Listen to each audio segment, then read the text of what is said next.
All right and welcome to all. जैसा कि आप सबको पता है, डेली के बेसिस पर हम यूपीएससी मेंस का एक क्वेश्चन करते हैं। एक दिन हम करंट बेस्ड क्वेश्चन करते हैं जो एडिटोरियल पर क्वेश्चन आता है, और एक दिन यूपीएससी प्रीवियस ईयर का। डेली के बेसिस पर आप तक ये वीडियो लेकर आते थे Rajat sir, but due to his health issues, fever आने के बेसिस पे हम यहाँ पर आज का जो वीडियो एनालिसिस मैं लेकर आ रहा हूँ। होप 2 या 3 दिन के बाद रजत सर ही ये जो सीरीज हैं वो कंटिन्यू करेंगे। नाउ पर डिस्कस कर लेते हैं बिना टाइम वेस्ट किए। आपको सबसे पहले टेलीग्राम ऐप डाउनलोड करनी है। सर्च बॉक्स में टाइप करना है @PR पब्लिकेशन। डेली के बेसिस पर अगर जिसको जो हमारे दिए गए क्वेश्चन होते हैं वो नहीं मिल पाते हैं तो क्वेश्चन क्या है, 5 नंबर का क्वेश्चन है। और देखिए 2019 के बेसिस पर या 2018 के बेसिस पर प्रीवियस क्वेश्चन करके ये फ़ायदा रहता है कि आप सब लोगों को ये पता चल जाता है कि यूपीएससी कैसे क्वेश्चन फ्रेम करती है। क्योंकि 20 क्वेश्चन में से आपको कुछ ऐसे क्वेश्चन होते हैं, 15 या 16 क्वेश्चन ऐसे होते हैं जो ऑलरेडी प्रिपेयर्ड होते हैं। कुछ 2 या 3 क्वेश्चन होते हैं जो कि आप मेंस एग्जामिनेशन हॉल में अपनी प्रीवियस एक्सपीरियंस के बेसिस पर क्वेश्चन को सॉल्व करते हो। ओके, नाउ आज का क्वेश्चन क्या है, ये आप सबको जो डेली द हिंदू फॉलो करते होंगे, अटॉर्नी जनरल ऑफ इंडिया के बारे में मैं हमेशा पढ़ाते हुए आया हूँ। ठीक है, परसों के न्यूज़पेपर में हमने अटॉर्नी जनरल के बारे में भी पढ़ाया था। तो उसके बेसिस पे देखो 2019 में यूपीएससी ने कैसा क्वेश्चन पूछा है। The attorney general is the chief legal adviser and lawyer of government of India discuss. Okay, now words हैं 150, यानी कि कितने शब्दों में लिखना है ये, 150 शब्दों में। मोटा मोटा अगर मैं छोटे शब्दों में बोलूं तो यूपीएससी की जो एक्चुअल आंसर शीट होती है उसके 1.5 से लेके 1.5 से ज़्यादा पेज, ठीक है, या 2 पेज तक भी आप जा सकते हो। ठीक है, जिसका थोड़ा सा और ज़्यादा गैप करता है, वैसे 1.5। सॉरी फॉर द पॉज, बीच में कॉल आ गया था। तो मैं डिस्कस क्या कर रहा था कि attorney general is the chief legal adviser and lawyer of the government of India discuss. ठीक है, वर्ड कितने हैं, 150 शब्दों में ये आपको बताना है। नाउ जैसा कि मैंने बोला कि एक्चुअल में पता कैसे चलेगा कि 150, क्योंकि वहाँ पर जब मेंस एग्जामिनेशन हॉल में आप लिखने लगोगे तब गिनोगे थोड़ी ना, है ना। तो जनरली जो यूपीएससी की जेन्युइन आंसर शीट होती है आपको गूगल से मिल जाएगी। आप क्या करें, बहुत सारे जो बच्चे होते हैं वो जेन्युइन आंसर शीट में ही लिखते हैं, बहुत सारे बच्चे ब्लैंक A4 साइज़ में भी लिखते हैं। बट मैं आपसे ये सजेस्ट कराऊँगा कि आप लेफ्ट और राइट साइड में थोड़ा सा स्पेस दीजिए स्केल से, तो फिर लिखिए। तो 1.5 से लेके 1.5 से ज़्यादा पेजों तक, इवन बहुत सारे लोग जो स्पेस ज़्यादा छोड़ते हैं वो 2 पेजों तक भी आ जाते हैं। ठीक है, और एक्चुअल में भी 150 वर्ड्स के लिए जो 10 मार्क्स का होता है, यूपीएससी भी आपको सिर्फ 2 पेज देती है लिखने को। ओके, ना क्वेश्चन ये है, 150 शब्द मैंने आपको बता दिया। सोर्स भी यहाँ पर मैं दे देता हूँ, तो सोर्स के बेसिस पर आप यहाँ पर लिख सकते हैं। ठीक है, ओके, क्वेश्चन आप समझ चुके होंगे। बट उससे पहले, क्वेश्चन को अटेम्प्ट करने से पहले, उसका एनालिसिस करने से पहले आप PR पब्लिकेशन के 2 पेड कोर्सेज को ज्वाइन कर सकते हैं। फाइनल पेड कोर्सेज रहते हैं, आप इनको ज्वाइन कर लेंगे तो जो यूपीएससी की जर्नी है वो बहुत ज़्यादा ईजी हो जाएगी। 25,000 से ज़्यादा क्वेश्चन है। कल मैं इस पर एक वीडियो भी लाने वाला हूँ कि हमारे जो टेस्ट हैं वो कैसे अटेम्प्ट करें। आप अगर टेस्ट सीरीज में होते हैं तो हम आपको डेली टारगेट देते हैं, यानी कि यूपीएससी से डायरेक्ट जुड़े रह सकते हैं। 25,000 से ज़्यादा क्वेश्चन, NCERT 6 to 12 हर एक सब्जेक्ट के, प्रीवियस ईयर, CSET आपको क्वेश्चन मिल जाते हैं, और मेंस के भी यहाँ पर क्वेश्चन मिल जाते हैं। तो टोटल आपको 500 रुपये में ये पड़ जाता है, यानी कि 499 रुपीज़ में आप टेस्ट सीरीज ले सकते हैं। दूसरा पेड जो ग्रुप है वो कैसे ले सकते हैं, वो है ईयरली सब्सक्रिप्शन का, जहाँ पर हम डेली के बेसिस पर द हिंदू के नोट्स आपको देते हैं, NCERT क्लास 6 to 12 जिस्ट देते हैं चैप्टर वाइज, फोन गाइडेंस और आंसर राइटिंग का एनालिसिस किया जाता है, दिया भी जाता है, जो कि अभी ये वाला जो सेक्शन है वो ईयरली ग्रुप में आता है। ठीक है, जो अभी हम डिस्कस कर रहे हैं। तो इस दिए गए नंबर पर गूगल पे, फ़ोन पे कर सकते हैं, और पेमेंट करने के बाद आपको अपना जो स्क्रीनशॉट है सेम नंबर पर व्हाट्सएप हमें करना है। उसके बाद हम आपको कुछ 3 ग्रुप से ऐड कर लेते हैं। जो 3 ग्रुप हैं ये वाले हैं, private study material paid group और प्राइवेट करंट नोट्स। जो NCERT का ग्रुप है वो ये वाला है। ठीक है, यहाँ पर मैं बताते रहता हूँ कि कौन क्या है, कब से स्टार्ट करने वाला है। देखो आज का ये है कि हम कल एक वीडियो अपलोड करने वाले हैं जहाँ पर डेली के बेसिस पर आधे घंटे का मैं टारगेट आपको दूंगा, और उसके बेसिस पर हम यहाँ पर अटैम्प्ट भी करना शुरू कर देंगे। ओके, तो जो भी जिसने भी NCERT test series group join नहीं किया तो वो ज्वाइन कर लें। टारगेट भी आप जो है हमारे साथ फॉलो कर सकते हैं। नाउ ज़्यादा टाइम वेस्ट ना करते हो, आज का paid group discussion. Paid group discussion में जो हमारे दिए गए जो एस्पिरेंट्स होते हैं पेड ग्रुप के, वो अपनी आंसर शीट यहाँ पर भेजते हैं। ठीक है, बहुत सारे लोगों का जो रिव्यू होता है वो हम पर्सनल करते हैं, और बहुत सारे 2-3 जो रैंडम एस्पिरेंट्स होते हैं उनका डिस्कशन हम वीडियो में इंक्लूड कर देते हैं। ठीक है, जो सबसे पहली नोटबुक है उसको देख लेते हैं, जिन्होंने पहले लिखा है यहाँ पर, ये देखो ये नोटबुक है। ओके, तो बाकियों का मैं रिव्यू, ठीक है, जिनका मैं यहाँ पर वीडियो पे दे दूँगा, फिर वो ग्रुप में ये मत बोलना कि सर रिव्यू दो, ठीक है, वो वीडियो के बेसिस पर आपका रिव्यू हो जाएगा, तो वही, ठीक है। क्वेश्चन इन्होंने लिखा है, क्वेश्चन लिखने की जो जेन्युइन आंसर सीट होती है उस पर प्रिंट हो जाता है, ठीक है।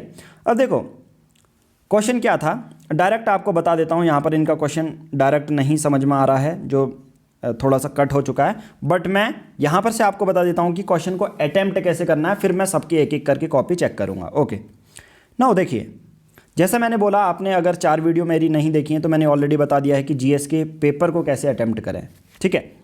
ओके, नाउ देखिए, attorney general is the chief legal adviser and lawyer of the government of India. अब यहाँ पर 2 चीज़ें हैं। सबसे पहले अगर मैं बात करूँगा, जो सबसे जो मेजर इंपॉर्टेंट टर्म है, जैसा कि आपको रजत सर डेली के बेसिस पर भी बताते होंगे कि किसी एक पर्टिकुलर टॉपिक को, ये टू द पॉइंट वाला है, डायरेक्ट टू डिस्कस लिखा गया है, और जिसके बारे में लिखा गया है टू द पॉइंट, कोई घुमाना फिराना नहीं है, गवर्नमेंट की स्कीम नहीं डालनी है, चैलेंजेस कुछ नहीं डालने हैं, टू द पॉइंट क्वेश्चन आपसे ये पूछा गया है।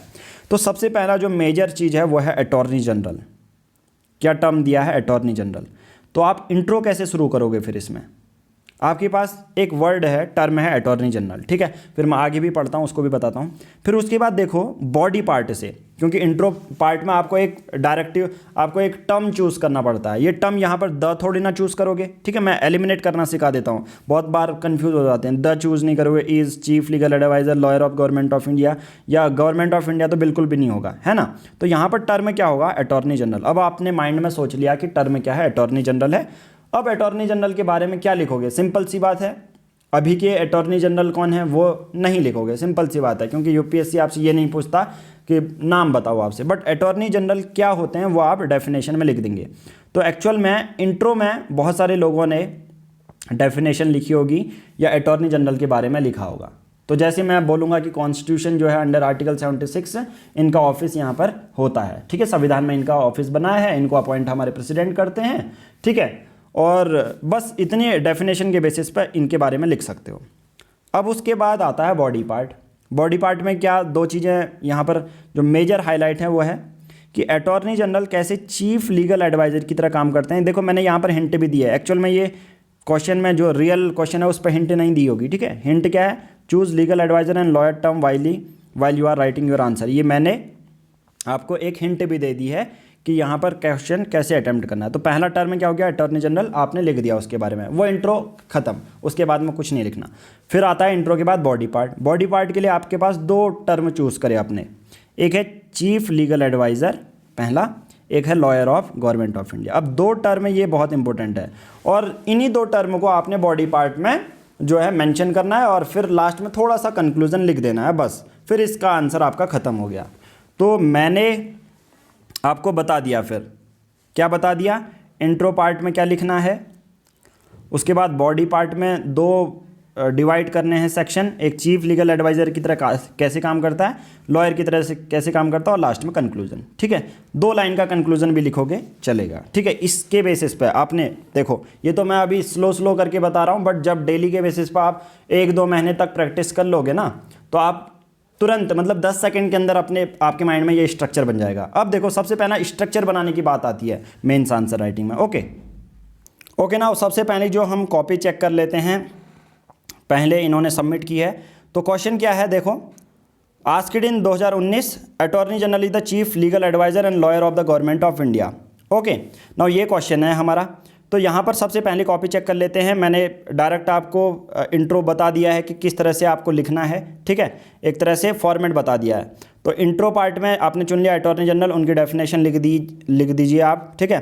सेकंड है बॉडी पार्ट। बॉडी पार्ट में चीफ लीगल एडवाइज़र और lawyer of the government of India वो कैसे काम करते हैं वो लिखना है, और तीसरा लिखना है कंक्लूजन, ठीक है। तो ये आपने 10 सेकंड के अंदर अपने माइंड में जो है सोच लिया, ठीक है। आई थिंक वीडियो पॉज हुई थी, मैंने ये पहले भी बोला है, तो इसको रिपीट में सोच लेना, ठीक है। मुझे लगा ये वीडियो अपलोड नहीं हो रही है, यहाँ पर पॉज और प्ले का है, मैंने अभी ये प्ले किया है और दोबारा आई थिंक मैं इसको रिकॉर्ड कर रहा हूँ, ठीक है। चलो जो भी है वो समझ लेना आप अपने बेसिस पर। अगर ये पहले भी बोला होगा तो सोच लेना कि ये दोबारा ये प्ले पॉज में थोड़ा सा मैं कंफ्यूज हुआ हूँगा। ओके चलो ये बात छोड़ते हैं, अभी डिस्कस कर लेते हैं। क्वेश्चन समझ में आ गया? 10 सेकंड के आपने अंदर स्ट्रक्चर भी बना लिया, वर्ड से 150 शब्द हैं। अब डिस्कस कर लेते हैं हमारी जो पहली कॉपी है उनके बारे में। ओके तो स्ट्रक्चर मैंने बता दिया है। तो मैंने बोला स्ट्रक्चर में आप डेफिनेशन लिखेंगे, यानी कि अटॉर्नी जनरल के बारे में लिखेंगे कि 76 आर्टिकल के अंदर आते हैं, उनको प्रेसिडेंट अपॉइंट करते हैं, बस इतना लिख के। इससे इंट्रो आपका वो चीज़ होती है जिससे आप एग्जामिनर को बता देते हो कि मैं बॉडी पार्ट में क्या लिखने वाला हूँ। बट इन्होंने देखो जो पहली कॉपी है, मैं इंट्रो गलत कहूँगा इसमें बिल्कुल भी, क्योंकि इन्होंने attorney general is the central government chief legal, मतलब इन्होंने जो क्वेश्चन में लिखा है वही चीज़ रिपीट कर दी, यानी कि जो क्वेश्चन में लिखा है इंट्रो को, क्वेश्चन को ही इंट्रो बना दिया, तो ये गलत है। तो या तो आप इंट्रो में डेफिनेशन दो एज पर टर्म, जो टर्म मेंशन है उसके बेसिस पे, तो आपका इंट्रो बिल्कुल गलत है। ठीक है, मैं यहाँ पर हार्श वर्ड यूज़ कर रहा हूँ तो डीमोटिवेट मत होना। आपने इनिशियल में ही शुरू किया है तो कोई इशू नहीं है, मैं आपको लिंक दूंगा जिसमें कि 4 वीडियोस हमने बनाई हुई हैं कि जीएस में कैसे टर्म पहचानें और क्या लिखें। ठीक है, तो आपका इंट्रो बिल्कुल गलत है। अब देखो बॉडी पार्ट पे मैंने बोला as a chief legal adviser कैसे काम करते हैं, ये लिखना था आपने, जो हेडिंग होनी थी, बट आपने लिखा है अपॉइंटमेंट एंड एलिजिबिलिटी। आपसे ये पूछा ही नहीं गया है बट आपने ये लिखा है, बट आपने ट्राई किया है। मैं आपको डिमोटिवेट नहीं कर रहा हूँ, बार बार जो भी जिसकी भी कॉपी है, ठीक है, मैं उनके बारे में बोल रहा हूँ। ओके, यहाँ पर टर्म है, टर्म आपको पूछा ही नहीं गया है। ठीक है, रोल ऑफ एजीआई। अब रोल ऑफ एजीआई आपने बहुत सारे पॉइंट लिखे होंगे, बट रोल ऑफ एजीआई को डिस्ट्रीब्यूट करना था कि as a chief legal adviser वो कैसे काम करते हैं, एज ए लॉयर कैसे काम करते हैं, तो ये बिल्कुल भी नहीं लिखोगे। ये आपने ये हेडिंग ही नहीं बनानी थी। लिमिटेशन की बात ही नहीं आती है। ठीक है, तो अलग अलग क्वेश्चन करके यही फ़ायदा रहता है रिसेंट न्यूज़ ऑन एजीआई। ठीक है, आप ये कंक्लूजन में बिल्कुल भी ऐसी चीज़ यूज नहीं करोगे। Okay, now at the end मैं यही कहना चाहता हूँ कि सबसे पहले माइंड में स्ट्रक्चर आपको बनाना पड़ेगा। ठीक है, माइंड में आपको स्ट्रक्चर बनाना पड़ेगा कैसे लिखते हैं, उसके बाद क्या कंक्लूजन लिखते हैं। ओके, पहली कॉपी है, आपको ये सुधार करना पड़ेगा। ठीक है, अब मैं दूसरी कॉपी डिस्कस कर लेता हूँ जो कि एज ए मॉडल आंसर हम डिस्कस करेंगे। और लास्ट में एक और चीज़ है, यहाँ पर इन्होंने एक सेक्शन ऐड किया है लिमिटेशन का। ठीक है, इसके 3-4 पॉइंट आप लिख सकते हैं। ठीक है, डिस्कस में है तो लिमिटेशन आप लिख सकते हैं कि वो क्या नहीं कर सकते, ये वाला सही है पार्ट। ठीक है, आपका जो ये वाली कॉपी है तो इस पर लिमिटेशन वाला पार्ट है। ओके, मैं यहाँ पर आपको ये सजेशन दूंगा, अपॉइंटमेंट और एलिजिबिलिटी वाला सेक्शन बनाने की बिल्कुल भी ज़रूरत नहीं थी और टर्म बनाने की ज़रूरत नहीं थी। आपको रोल ऑफ एजीआई में 2 पार्ट में डिवाइड कर लेना था। ठीक है, तो इस तरह से आप अपना आंसर लिख सकते हैं। इसमें एक पार्ट आपका ठीक है लिमिटेशन वाला, वो भी 2-3 पॉइंट आप लिख सकते हैं। ठीक है, अब मैं ये कॉपी चेक करूंगा। देखो सबसे पहले इन्होंने डेफिनेशन लिखी, attorney general is the constitutional body of India, article 76 provided for the office of the attorney general. ठीक है, और एक और चीज़ ये याद रखना कि बहुत सारे बच्चे 150 शब्द सोचते हैं, वो सोचते हैं कि जनरली हमें 1.5 पेज फिल अप करना ही करना है। ऐसा जरूरी नहीं है, 140 भी लिखो चलेगा। ठीक है, 140 से कुछ मतलब नहीं है कि एक ही पेज में ख़त्म कर दो, ऐसा नहीं, बट एक्चुअल में क्वेश्चन की डिमांड के बेसिस पर आपका आंसर सही हो जाएगा। बट क्वेश्चन को जो नीड नहीं है, आपको एग्जामिनर को वो नहीं बताना कि आपको क्या क्या पता है उसके बारे में, वो नहीं। एग्जामिनर आपसे वो चाहता है कि एग्जामिनर ने जो पूछा है आपसे वो लिखो बस। ठीक है, अब इन्होंने देखो डेफिनेशन लिखी है, वो सही बात है, बट यहाँ पर इनकी अपॉइंटमेंट और क्राइटेरिया से मतलब ही नहीं है। अगर आप देखोगे यूपीएससी इनके बेसिस पे एक अलग सा क्वेश्चन बनाती है कि अटॉर्नी जनरल ऑफ इंडिया के अपॉइंटमेंट और क्राइटेरिया लिखिए, उसके बेसिस पे एक अलग सा क्वेश्चन बनेगा। बट यहाँ पर क्या अपॉइंटमेंट पूछा है, क्या क्राइटेरिया पूछा है, नहीं पूछा है। टू द पॉइंट, अगर मैं टू द पॉइंट बात करूं तो यहाँ पर अगर आप क्वेश्चन अच्छे से पढ़ोगे तो क्वेश्चन आपसे एज ए एग्जामिनर मैं आपसे ये चाहूँगा कि जो मैंने पूछा है वो मुझे लिखने को दिखे। बस मुझे कोई दूसरा टॉपिक दिखेगा तो मैं उसको सही नहीं मानूंगा। तो सिंपल सी बात है, यहाँ पर क्या लिखा है, attorney general is the chief legal adviser and lawyer of government of India. ये पूछा था आपसे, ये नहीं पूछा कि अटॉर्नी जनरल का वो बताओ अपॉइंटमेंट और क्राइटेरिया क्या क्या है। आपसे ये डिमांड ही नहीं है क्वेश्चन की। आप ऐसा नहीं कि यार एक्स्ट्रा मैं इंट्रो में ये लिख दूँ, इस बेसिस पर आप अप्रोच मत करना। ठीक है, आपने ये लिख दिया, 3 लाइन का इनफ है वो। ठीक है, एग्जामिनर को पता चल गया कि आप अटॉर्नी जनरल के बारे में लिख रहे हैं। फिर आपको हेडिंग बनानी थी, ड्यूटीज़ एंड फंक्शन, तो आप उससे अच्छी हेडिंग क्या है आप ये बना सकते हो, इस पर कोई कमी नहीं है। बट एक्चुअल में मैंने जैसे बोला है कि आप क्या हेडिंग बनाओगे, attorney general as the chief legal adviser, ये आपकी हेडिंग होनी चाहिए। अभी मैं एक की कॉपी दिखाता हूँ आपको, उन्होंने लिखा है, और दूसरा कहाँ गया यहाँ पर गया है। ठीक है, दूसरा है lawyer of government of India. Okay, तो मैं कहूँगा इस आंसर में अपॉइंटमेंट एंड क्राइटेरिया के कुछ पॉइंट जो बढ़ाए हुए हैं थोड़े से एक्स्ट्रा, वो आप एडअप नहीं करेंगे, ठीक है, ये बता देता हूँ, ठीक है। दूसरा ड्यूटीज एंड फंक्शन सही है, बट इसको और अच्छे मार्क्स गेन करने के लिए जैसा to the point question base है उसी के बेसिस पर बॉडी पार्ट हेडिंग आप बना सकते हैं, ठीक है। लिमिटेशन का ठीक है, लिमिटेशन आप लिखें क्योंकि डिस्कस दिया है तो लिमिटेशन भी आप लिखेंगे, और लिमिटेशन अब हेडिंग भी अच्छी है, ठीक है। तो आप 2-3 पॉइंट इसके एडअप करेंगे, कंक्लूजन सही है। बस आपकी बॉडी पार्ट में और इंट्रो पार्ट में कुछ थोड़ी सी माइन्यूट सी गलती है। अब माइन्यूट सी गलती को सुधारने का मतलब क्या है कि आगे ऐसा क्वेश्चन आता है स्टैटिक पोर्शन वाला टू द पॉइंट, इसमें कुछ ज़्यादा आपको बोला नहीं गया, अपॉइंटमेंट और क्राइटेरिया की बात नहीं की है, तो वो एडअप मत करो, ओके। अब यहाँ पर मैं इनकी कॉपी चेक करता हूँ, तो इनकी कॉपी में मुझे सही लगता है। देखिए, attorney general is the chief legal adviser and lawyer of government of India. इन्होंने क्या लिखा है, the constitution under article 76 has provided for the office of attorney general of India. देखो पहली लाइन अच्छा है, बिल्कुल आर्टिकल 76 इन्होंने ऐड किया। He is appointed by president of India, ठीक है, during the pleasure of president, ठीक है, और ये वाला लिख दिया, ओके। नाउ इन्होंने देखो to the point attorney general chief legal adviser है या नहीं, इसके बेसिस पे लीगल एडवाइज़र है, ये वाला पॉइंट दिया ना, तो इस पर आपके मन में ये क्वेश्चन आना चाहिए, यार रोल या फंक्शन से अच्छी मैं हेडिंग क्या बना सकता हूँ। जो क्वेश्चन में पूछा गया है उसकी हेडिंग बनाओगे तो बहुत अच्छा रहेगा, कि क्वेश्चन वाले को बताओ कि आपने जो पूछा है मैं उसी के बेसिस पर आंसर लिख रहा हूँ, कि फिर आप लिखोगे attorney general is the chief legal adviser. अगर मैं बात करूँ चीफ लीगल एडवाइज़र की, तो आपके मन में क्या आने चाहिए, अटॉर्नी जनरल के पॉइंट जब आप रोल और फंक्शन पढ़ रहे होगे तो आपको पता होगा कि भारत सरकार को ये लीगल एडवाइस देता है, ठीक है, भारत सरकार को ये लीगल एडवाइस देता है जो कि पार्लियामेंट को रिफ़र होती है। पहला पॉइंट ये है, ओके। ना दूसरा, इसका जो ड्यूटीज़ और फंक्शन होती है लीगल कैरेक्टर की होती हैं, जो प्रेसिडेंट इनको देते हैं, ठीक है, एज ए लीगल एडवाइज़र हो गया, फिर सिंपल सी बात होगी, ओके। ना इन्होंने भी ये लिखा है कि duties as a chief legal adviser, okay. यहाँ पर ये एडवाइस देते हैं गवर्नमेंट ऑफ इंडिया को, जो कॉन्स्टिट्यूशन में इनके बारे में लिखा गया है वो अपना फंक्शन डिस्चार्ज करते हैं, ओके। दूसरे लीगल ड्यूटीज़ भी करते हैं, ओके। नाउ इनका जो दूसरा आंसर है ये कुछ इस तरह से है, ठीक है। मैं ये देखिए, और इमेज जो है वो सीधे डालिए, ठीक है, आप ये देखो, ये बहुत ऐसी इमेज है। अब इसको मैं थोड़ा सा सर घुमा के पढ़ूँगा, ओके। तो मेहनत करवा दी इसमें तो आपने सर घुमाने पे, ओके। तो ओके चलो, यहाँ पर इनका लिखा है, मैं इसको एक बार सही करने की कोशिश करता हूँ, ओके। डायरेक्ट मैंने इनका पढ़ लिया है। यहाँ पर इन्होंने लिखा है एज ए लॉयर कैसे काम करते हैं, ओके। चीफ लीगल एडवाइज़र का मतलब क्या होता है, लीगल एडवाइस देते हैं, कॉन्स्टिट्यूशन में जो प्रेसिडेंट इनसे बोलेंगे वो ये काम करेंगे, ओके। तो पहले बॉडी पार्ट ये हो गया, 3 लाइन उसकी लिखो, सिंपल सी बात है। फिर 3 लाइन लिख लो एज ए लॉयर की। अब लॉयर का मतलब क्या होता है, लॉयर क्या होगा, आप कहेंगे कि यार मुझे लॉयर हायर करना है, तो मैं हमेशा आपको द हिंदू एनालिसिस में जब भी आप देखे होंगे अटॉर्नी जनरल के बारे में एक ही चीज़ बताता हूँ, ठीक है। मैं आपको शो भी अभी करता हूँ, चलो।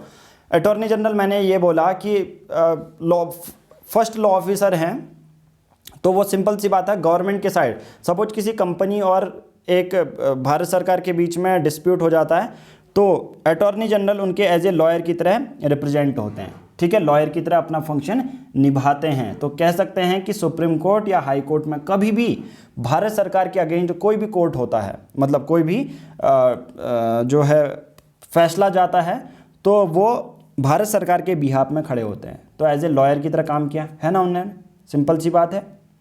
और दूसरा आप क्या कह सकते हैं, जितनी भी चीज़ें हैं, फिर उसके बाद इतना पार्ट देने के बाद, इसकी 2 पार्ट देने के बाद आप लिमिटेशन लिख सकते हैं। लिमिटेशन में इनकी वो उठा लो, ठीक है, ये इनकी कॉपी उठा लो। लिमिटेशन में ही शुड नॉट, फिर उनके बारे में लिख दो क्या क्या नहीं कर सकते। He should not advise against the government of India, he should not accept appointment as director in any company without permission of government of India, ठीक है। और जो कोई एक्यूज्ड पर्सन है, जैसे क्रिमिनल कोई मैटर है, उस पर भी वो उसके लिए फेवर में लड़ नहीं सकते without the permission of government, ठीक है, गवर्नमेंट ऑफ इंडिया की बिना परमिशन से वो उस केस को ले नहीं सकते। और दूसरा ये याद रखना कि क्या, ये जैसे इन्होंने ये लिख दिया है, ही should not defend accused person in criminal cases without permission of government of India, ये वाली लिमिटेशन, ठीक है, आप ये लिख लें। और उसके बाद ठीक है, आप क्या लिख सकते हैं उसके बाद, from the above duties we can say that the attorney general is the highest lawyer of the government of India, ठीक है।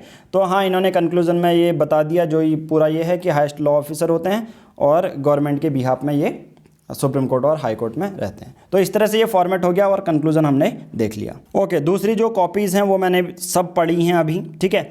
बहुत सारी कॉपीज़ में एक ही चीज़ लिखी गई है, बहुत सारी कॉपीज़ में अपॉइंटमेंट के बारे में पता नहीं उन्होंने क्यों लिखा है अपॉइंटमेंट की इनको सिटीजन ऑफ इंडिया। 150 शब्दों में सिर्फ आपसे legal as a chief legal adviser हैं या नहीं और लॉयर की तरह 5 पॉइंट लिखने थे, वो बॉडी पार्ट फिर लिमिटेशन करके कंक्लूजन हो जाता। बहुत सारे लोगों ने लिखा है ये he must be citizen of India, appointment and eligibility. देखो अगर यहाँ पर सभी इंडिविजुअल अभी यहाँ पर रिव्यू मत लेना, ठीक है। 1-2 बेसिस पे मैंने सभी की वीडियो पढ़ ली है, सभी के बेसिस पे बता दिया है, सभी की वो चीज़ें की हैं। मोस्ट ऑफ द लोगों ने क्या किया है, अपॉइंटमेंट एंड एलिजिबिलिटी वो लिखा है, जो कि गलत है। वो आपसे डिमांड नहीं कर रहा है क्वेश्चन। आपका इंट्रो मैंने बता दिया है, आर्टिकल वाला पॉइंट डाल दो। बॉडी पार्ट मैंने बता दिया है कि अपने रोल एंड फंक्शन को लिख सकते हो, बट उससे अच्छे अगर मार्क्स लेने हैं तो जो क्वेश्चन में आपसे पूछा गया बॉडी पार्ट के बेसिस पे लिख दो।